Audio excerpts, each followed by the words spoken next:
Hi friends, welcome to channel.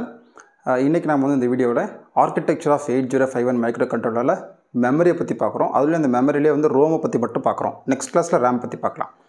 இப்போ architecture நாம வந்து ஒரு 2-3 வீடியோஸை பார்த்துட்டு வந்துட்டு இருக்கோம். அதில் வந்து நம்ம ஃபர்ஸ்ட் வந்து ப்ரோக்ராம் கவுண்டர்னா என்ன, டேட்டா பாயிண்ட் என்னன்னு பார்த்தோம். அடுத்த வீடியோவில் நம்ம வந்து பார்த்தீங்கன்னா ரெஜிஸ்டர்ஸ் என்னென்ன யூஸ் பண்ணுறாங்க 8051 அப்படின்றத பார்த்தோம். அதுக்கப்புறம் ஃப்ளாக்ஸ் அண்டு ப்ரோக்ராம் ஸ்டேட்டஸ் வேர்டை பற்றி பார்த்தோம். அதனுடைய கண்டினியூஷனில் இன்றைக்கி வந்து மெமரியை பற்றி பார்க்கலாம். அதுவும் ரோம் மெமரி எப்படி இருக்குது அப்படின்றத நம்ம பார்க்கலாம். நெக்ஸ்ட் கிளாஸில் ரேம் பற்றி பார்க்கலாம். ஸோ ஃபஸ்ட்டு வந்து மெமரி என்னென்ன மெமரிஸ் வந்து 8051 இருக்குது அப்படின்றத நம்ம ஃபஸ்ட்டு பார்த்துட்டு அதுக்கப்புறம் ரோம்குள்ளே வருவோம். இப்போ மெமரி வந்து பார்த்திங்கன்னா 8051 ரெண்டு மெமரி இருக்குது. ஒன்று வந்து பார்த்திங்கன்னா ரேம், இன்னொன்று ரோம். ஸோ ஜென்ரலாகவே மெமரி வந்து பார்த்திங்கன்னா எல்லா இடத்துலையுமே வந்து ரேம் இருக்கும், அதே போல் ரோம் இருக்கும். இந்த 8051 மைக்ரோ கண்ட்ரோலர் வந்து பார்த்திங்கன்னா ஹார்ட்வேர் ஆர்கிடெக்சரை வந்து ஃபாலோ பண்ணிகிட்ருக்கு. ஸோ மொத்தம் ரெண்டு ஆர்கிடெக்சரில் எல்லா ப்ராசஸரையும் வந்து மேனுஃபேக்சர் பண்ணுறாங்க. ஒன்று வந்து பார்த்திங்கன்னா ஹார்ட்வேர் ஆர்கிடெக்சர், இன்னொன்று வந்து வான் நியூமன் ஆர்கிடெக்சர் அப்படின்னு நம்ம சொல்லுவோம். இதில் 8051ன்றது வந்து என்னென்னு பார்த்திங்கன்னா ஹார்ட்வேர் ஆர்கிடெக்சர். அப்போது அந்த ஹார்ட்வேர் ஆர்கிடெக்சர் என்ன அப்படின்னு பார்த்திங்கன்னா உங்களுக்கு வந்து அந்த ஆர்கிடெக்சர்லேயே, அதாவது அந்த மைக்ரோ கண்ட்ரோலரை மேனுஃபேக்சர் பண்ணும்போது என்ன பண்ணுவாங்கன்னா ப்ரோக்ராமுக்குன்னு தனியாக ஒரு மெமரியை வந்து வச்சுருவாங்க. அதே போல் டேட்டாவெல்லாம் சேர்த்து டேட்டாவை வந்து ஹேண்டில் பண்ணுறதுக்குலாம் தனியாக ஒரு மெமரி வச்சுருவாங்க. அப்போது ஹார்ட்வேர் ஆர்கிடெக்சரில் செப்பரேட் மெமரி ஃபார் ப்ரோக்ராம், அதே போல் separate memory for data. So ஒரே மெமரியில் ப்ரோக்ராமையும் டேட்டாவும் வைக்காமல் ப்ரோக்ராமெல்லாம் தனி மெமரிலையும் நம்ம ஸ்டோர் பண்ணிப்போம். டேட்டாவை ஹேண்டில் பண்ணுறது, அதாவது ஆட் பண்ணுறது, சப்ராக்ட் பண்ணுறது, அது ரிசல்ட்டை ஸ்டோர் பண்ணுறது எல்லாமே தனியாக நம்ம வச்சுப்போம். அப்போ separate memory for data and program இதில் ஹார்ட்வேர் ஆர்கிடெக்சரில். அப்போ 8051லேயும் பார்த்தீங்கன்னா ப்ரோக்ராமுக்கு தனியாக மெமரி இருக்குது, ரேமுக்கு தனியாக டேட்டாவுக்கு தனியாக மெமரி இருக்குது. ஸோ அப்போது separate memory for program and data. ஆனால் ரெண்டு மெமரிக்குமே வந்து நம்ம சேம் அட்ரஸ் லைன்ஸை தான் யூஸ் பண்ண போகிறோம். 8051 டோட்டலாக 16 அட்ரஸ் லைன்ஸ் இருக்குது. அந்த 16 அட்ரஸ் லைன்ஸை யூஸ் பண்ணி தான் அந்த ரெண்டு செப்பரேட் மெமரியும் நம்ம வந்து அக்சஸ் பண்ண போகிறோம். ஸோ அதுதான் ஹார்ட்வேர் ஆர்கிடெக்சர். ஸோ அதான் உங்களுக்கு ஃபஸ்ட் பாயிண்ட்டை கொடுத்துருக்கேன். 8051 has a Harvard architecture. So ஞாபகம் வச்சுக்கோங்க, இதெல்லாம் மல்டிபிள் சாய்ஸ் கொஸ்டினில் கேட்பாங்க, காம்படிட்டிவ் எக்ஸாமில் கூட உங்களுக்கு கேட்பாங்க. So 8051 is a Harvard architecture. Harvard ஆர்கிடெக்சர்னாவே செப்பரேட் மெமரி இருக்கும் டேட்டாவுக்கும் ப்ரோக்ராமுக்கும். ஸோ அதான் போட்டிருக்கேன். So it has a separate memory for data and program. So நம்மளுடைய இன்ஸ்ட்ரக்ஷன் கோடு, ஸோ நம்மளுடைய ப்ரோக்ராம் எங்கே ஸ்டோர் இருக்குதோ அதான் வந்து program memory. But using same address lines. So ரெண்டுத்துக்குமே வந்து ஒரே அட்ரஸ் லைன் தான் யூஸ் பண்ண போகிறோம். இது ரேம் அண்டு ரோமுக்கு. அப்போ சேம் அட்ரஸ் ஸ்பேஸ் அப்படின்னு கூட சொல்லலாம். Same address space for RAM and ROM, அதாவது ப்ரோக்ராம் அண்ட் டேட்டா மெமரி. இங்கே 8051 RAM access data memory, ROM access program memory. So நம்ம டேட்டாவில் எங்கே ஸ்டோர் பண்ணுறோம், ரேமில் ஸ்டோர் பண்ணுறோம், ப்ரோக்ராம்லாம் ரோமில் ஸ்டோர் பண்ணுறோம் 8051. அப்போ இன்டர்னலாக, அதாவது 8051 ஆர்கிடெக்சருக்குள்ளார அந்த ஐசிக்குள்ளார இன்டர்னலாக ரோம் சைஸ் எவ்வளோ, அதே போல் ரேம் சைஸ் எவ்வளோ அப்படின்னு பார்த்தீங்கன்னா ரோமோட சைஸ் 4 கிலோபைட்ஸ், அதே போல் இன்டர்னல் ரேமோட சைஸ் 128 பைட்ஸ். ஸோ அவ்வளோதான். ஸோ இதெல்லாம் வந்து ரொம்ப முக்கியமான ஒரு வேல்யூஸ். ஸோ இதெல்லாம் நீங்கள் ஞாபகம் வச்சுக்கோங்க. 4 kilobytes of internal ROM, 128 bytes of internal RAM. சரி, எக்ஸ்டர்னலாக கனெக்ட் பண்ண முடியுமா சார் அப்படின்னு கேட்டால் பண்ணலாம். ஸோ எவ்வளோ பண்ணலாம் அப்படின்னு பார்த்தீங்கன்னா நமக்கு டோட்டலாக வந்து 16 அட்ரஸ் லைன்ஸ் இருக்குது. அப்போ 2^16 bytes ஆஃப் மெமரி நம்ம கனெக்ட் பண்ண முடியும். ஸோ அப்போ எவ்வளோ கனெக்ட் பண்ணலாம், can connect CONNEC. So can interface or can connect maximum எவ்வளோ, can connect maximum of 2^16 bytes, 2^16 bytes of external. ஓகேவா? அப்போ இது எவ்வளோ 2^16, 64 kilobytes, 64 KB of external ROM connect பண்ணலாம் அண்ட் எக்ஸ்டர்னல் ரேமையும் நம்மளால் 64 kilobytes கனெக்ட் பண்ண முடியும். ஸோ டோட்டலாக எவ்வளோ கனெக்ட் பண்ணலாம், 64 கிலோபைட்ஸ் ஆஃப் ரோமும் கனெக்ட் பண்ணலாம், எக்ஸ்டர்னலாக ரேமையும் நம்மளால் கனெக்ட் பண்ண முடியும். ஸோ இது ஞாபகம் வச்சுக்கோங்க. ஸோ இது ரொம்ப முக்கியம். ஸோ மேக்ஸிமம் எவ்வளோ கனெக்ட் பண்ணலாம், 64 கிலோபைட்ஸ் கனெக்ட் பண்ண முடியும். அவ்வளோதான். ஏன்னா நமக்கு அவ்வளோதான் அட்ரஸ் லைன்ஸ் இருக்குது 8051 மைக்ரோ கண்ட்ரோலரில். ஓகே, இப்போ நம்ம ரோமை பற்றி மட்டும் பார்ப்போம். ஸோ உங்களுக்கு மெமரியை பற்றி உங்களுக்கு ஒரு ஓவர்வியூ தெரிஞ்சிருக்குன்னு நினைக்கிறேன் 8051ல். இப்போ நம்ம ரோமை பற்றி மட்டும் பார்ப்போம். ரோமில் நமக்கு வந்து எத்தனை இன்டர்னல் ரோம் எவ்வளோ இருக்குன்னு பார்த்தீங்கன்னா நமக்கு வந்து டோட்டலாக 4 கிலோபைட்ஸ் இருக்குது. 4 KB ஆஃப் இன்டர்னல் ரோம் இருக்குது. இப்போ இதனுடைய அட்ரஸ் லொக்கேஷன்ஸ் பற்றி நம்ம பார்ப்போம். ஸோ எப்படி நம்ம இதை அக்சஸ் பண்ணுறது, இந்த எக்ஸ்டர்னல் ரோமை எப்படி எவ்வளோ ஸ்டார்டிங் அட்ரஸ் என்ன, எண்டிங் அட்ரஸ் என்னன்றதை நம்ம பார்க்கலாம். ஸோ டோட்டலாக நம்மக்கிட்ட வந்து எவ்வளோ அட்ரஸ் லைன்ஸ் இருக்குதுன்னு பார்த்தீங்கன்னா 8051ல் 16 அட்ரஸ் லைன்ஸ் இருக்குது. அந்த 16 அட்ரஸ் லைன்ஸ் எப்படி இருக்குது அப்படின்னு பார்த்தீங்கன்னா A15, A14, A13, A12, A11, A10, A9, 8, 7, 6, 5, 4, 3, 2, 1 and 0. 1, 2, 3, 4, 5, 6, 7, 8, 9, 10, 11, 12, 13, 14, 15, 16. So total 16 address lines நம்மக்கிட்ட 8051ல் இருக்குது, ஆர்கிடெக்சரில் இருக்குது. ஸோ இதை யூஸ் பண்ணி தான் நம்ம என்ன பண்ண போகிறோம், இன்டர்னல் ரேமாக இருந்தாலும் சரி, அல்லது இன்டர்னல் ரோமாக இருந்தாலும் சரி, எக்ஸ்டர்னல் ரோமாக இருந்தாலும் சரி, எக்ஸ்டர்னல் ரேமாக இருந்தாலும் சரி, இதை வச்சு தான் நம்ம என்ன பண்ண போகிறோம், அதை இன்டர்ஃபேஸ் பண்ண போகிறோம். ஸோ இதை வச்சு தான் நம்ம அந்த மெமரி லொக்கேஷன்ஸை நம்ம அக்சஸ் பண்ண போகிறோம். அப்போ ஃபஸ்ட்டு வந்து இன்டர்னல் ரோம் பற்றி பார்க்கலாம். இன்டர்னல் ரோம் டோட்டலாக எவ்வளோன்னு பார்த்தீங்கன்னா 4 கிலோபைட்ஸ் இருக்குது. அப்போ 4 கிலோபைட்ஸ்னால் எவ்வளோ, so 4 KB which is equal to பாருங்கள், நான் 2 power of இது கீழே எழுதுறேன், 2 power of 2. ஸோ 4ன்றது 2 power of 2, கிலோன்றது 2 power of 10, கிலோன்றது 2 power of 10 bytes. So bytes பக்கத்தில் இருக்குது. ஸோ இது உங்களுக்கு வந்து நீங்கள்லாம் டிஜிட்டல் எலக்ட்ரானிக்ஸில் படிச்சிருப்பீங்க. 2 power of 10ன்றது 1024 பைட்ஸ் அப்படின்றது தான் 1 கிலோ பைட். அப்போ 2 power of 10னுடைய வேல்யூ தான் 1024. அப்போ டோட்டலாக எவ்வளோன்னு பார்த்தீங்கன்னா 2 power of 12 பைட்ஸ். ஸோ இது 4 KBனா என்ன, 2 power of 12 பைட்ஸ், அதுதான் 4 கிலோபைட்ஸ். அப்போ 2 power of 12 பைட்ஸை இப்போ பாருங்கள், இது ஒரு பைட். ஸோ ஒவ்வொரு லொக்கேஷன்லும் எத்தனை பிட் இருக்கும், 8 பிட் இருக்கும். 1, 2, 3, 4, 5, 6, 7, 8. அப்போ டோட்டலாக 8 பிட். ஒவ்வொரு லொக்கேஷன்லையும் எத்தனை பிட்ஸ் நம்ம ஸ்டோர் பண்ணலான்னா 8 பிட் ஸ்டோர் பண்ணலாம். அந்த 8 பிட்ஸை நம்ம என்ன சொல்கிறோம், ஒரு பைட்டுன்னு சொல்கிறோம். அப்போது ஒரு லொக்கேஷனில் 8 பிட்டு, அதாவது ஒரு பைட்டு. அப்போ இந்த மாதிரி எத்தனை இருக்குது, 2 power of 12 பைட்ஸ் இருக்குது. இது 0லேருந்து 2 power of 12 - 1 வரையும் இருக்கும். அப்போது இந்த 2 power of 12 பைட்ஸை அக்சஸ் பண்ணுறதுக்கு நம்ம இதை வந்து அல்லது டேட்டாவை ரீட் பண்ணுறதுக்கு நமக்கு தேவைப்படக்கூடிய அட்ரஸ் லைன்ஸ் எத்தனைன்னு பார்த்தீங்கன்னா, அட்ரஸ் லைன்ஸ் ரிக்வயர்டு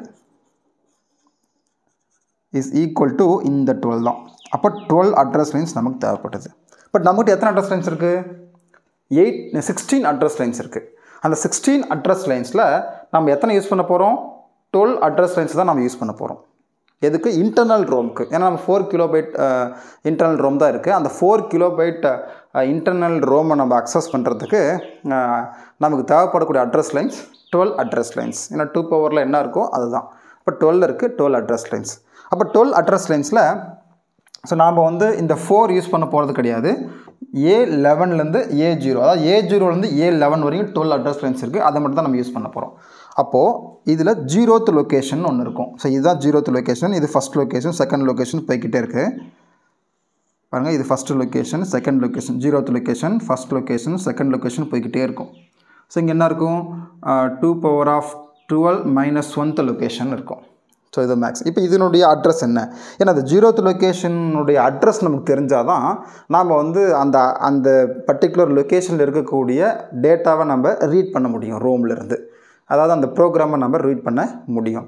அப்போ அதனுடைய லொக்கேஷன் நம்ம ஃபஸ்ட்டு கண்டுபிடிக்கணும். அப்போ 0th லொக்கேஷன் என்ன, இந்த 12 அட்ரஸ் லைன்ஸுமே 0வாக இருக்கிறது தான் அந்த 0th லொக்கேஷனுடைய அட்ரஸ். இப்போ 12 அட்ரஸ் லைன்ஸ் என்ன, A11லேருந்து எல்லாமே 0வாக இருக்கும். 0 0 0 0 0 0 0 0 ஆல் அட்ரஸ் லைன்ஸ் எல்லாமே 0. ஸோ இதுதான் 0th மெமரி லொக்கேஷன். இதே ஃபஸ்ட் மெமரி லொக்கேஷன் எப்படி இருக்கும், ஸோ நமக்கு பைனரி கண்டிப்பாக தெரிஞ்சிருக்கணும், அப்போ தான் புரியும். ஸோ இது 1 ஃபஸ்ட் மெமரி லொக்கேஷன். இதே செகண்ட் மெமரி லொக்கேஷனில் எப்படி இருக்கும், செகண்ட் மெமரி லொக்கேஷன் 10. அதே மாதிரி நீங்கள் எழுதிட்டே போனால் ஃபைனல் மெமரி லொக்கேஷன், அதாவது மேலே இருக்கக்கூடிய இந்த மெமரி லொக்கேஷன், இதில் 8 பிட் இருக்குமா, 4 5 6 7 இதில் 8 பிட் இருக்கும்.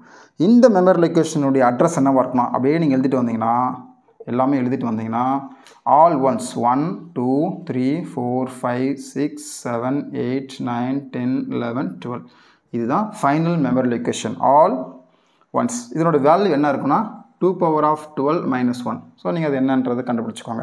Maybe 2 power of 4 kilobytes to 1024 into 4 வரும். ஸோ 4096 நினைக்கிறேன் 4095 இருக்கும் அது.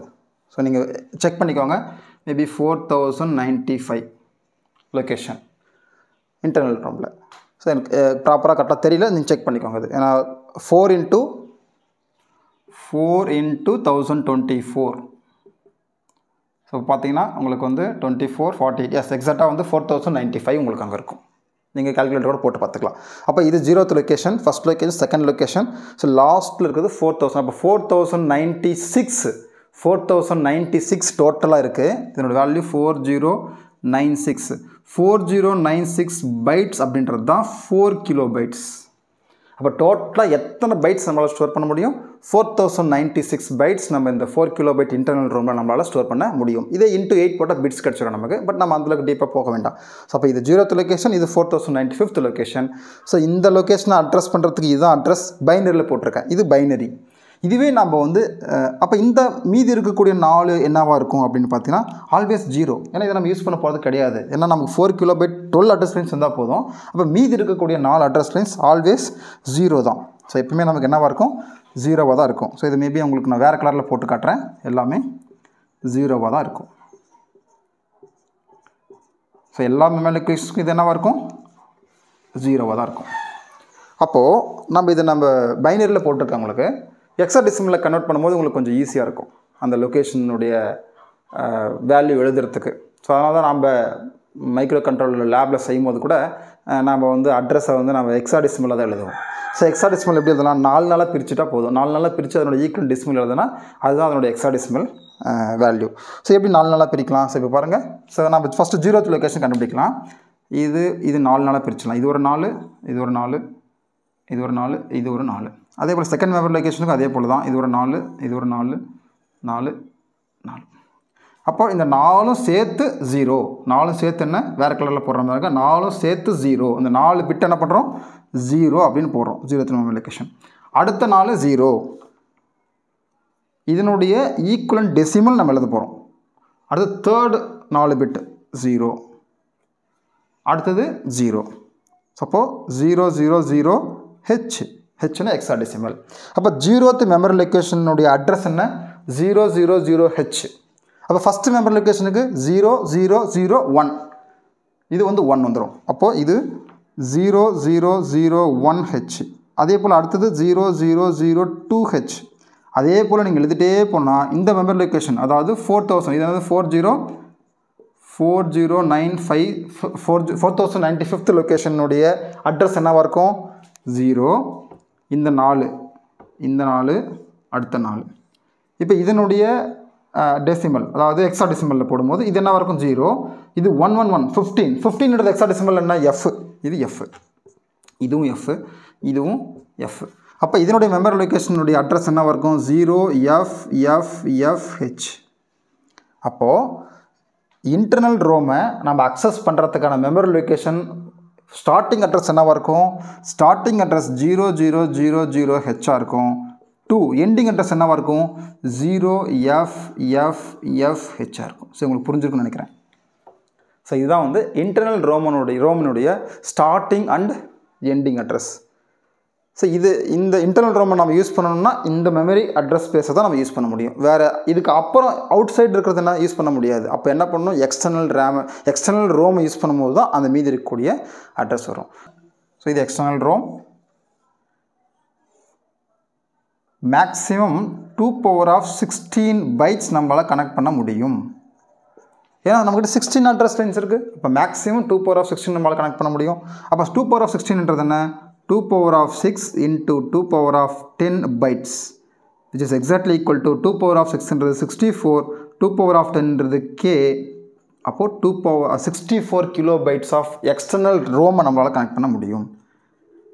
எக்ஸ்டர்னல் ரோம் இதுலேயும் ஒவ்வொன்றுலையும் 8 பிட்டு தான். 1 2 3 4 5 6 7 8. அதே போல் செகண்ட் மெமரி லொக்கேஷன், அதே போல் லாஸ்ட் மெமரி லொக்கேஷன் இருக்கும். ஸோ 64 × 1024 மட்டும் போனால் ஒரு வேல்யூ வரும். அதை நான் வந்து 2⁻16 - 1 எழுதிக்கிறேன். ஸோ இது 0th location, first location. So இதுதான் வந்து எக்ஸ்டர்னல் ரோமனுடைய சைஸு 64 கிலோபைட்ஸ். ஸோ இப்போ பாருங்கள், இதனுடைய அட்ரஸ் ஸ்பேஸ், இதனுடைய ஸ்டார்டிங் அட்ரஸ் என்ன, எண்டிங் அட்ரஸ் என்ன. ஸோ இப்போ நம்ம எல்லா ஃபுல் அட்ரஸ் லைன்ஸ் யூஸ் பண்ண போகிறோம்.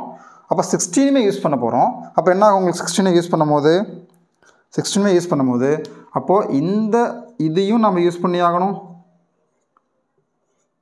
கரெக்டாக இந்த 4 அட்ரஸ் லைன்ஸும் நம்ம கண்டிப்பாக யூஸ் பண்ணணும். அப்போ தான் நம்ம 64 கிலோபைட்ஸ் ரோமை நம்மளால் அக்சஸ் பண்ண முடியும். அப்போ ஃபைனலாக இங்கே என்ன வரும், ஸோ இந்த இடத்துல நமக்கு என்ன வரும்னா, ஸோ இந்த இடத்துல நமக்கு வந்து 1 1 1 1 வரும். ஸோ ஸ்டார்டிங் எல்லாமே 0. அடுத்து ஃபஸ்ட் லொக்கேஷனுடைய அட்ரஸ், செகண்ட் லொக்கேஷனுடைய அட்ரஸ், ஸோ லாஸ்ட்டாக 2⁻16 - 1 நமக்கு வரும். 2⁻16 - 1th லொக்கேஷன். அப்போது 0th லொக்கேஷன் இதே நம்ம ஹெக்ஸாடெசிமலில் போடும்போது அப்போ இது என்ன ஆகிடும், இது 1 ஆகிடும். சாரி F ஆகிடும். அப்போது ஃபஸ்ட் 0th மெமரி லொக்கேஷனுடைய அட்ரஸ் என்ன, 0000H. First memory location 0001H.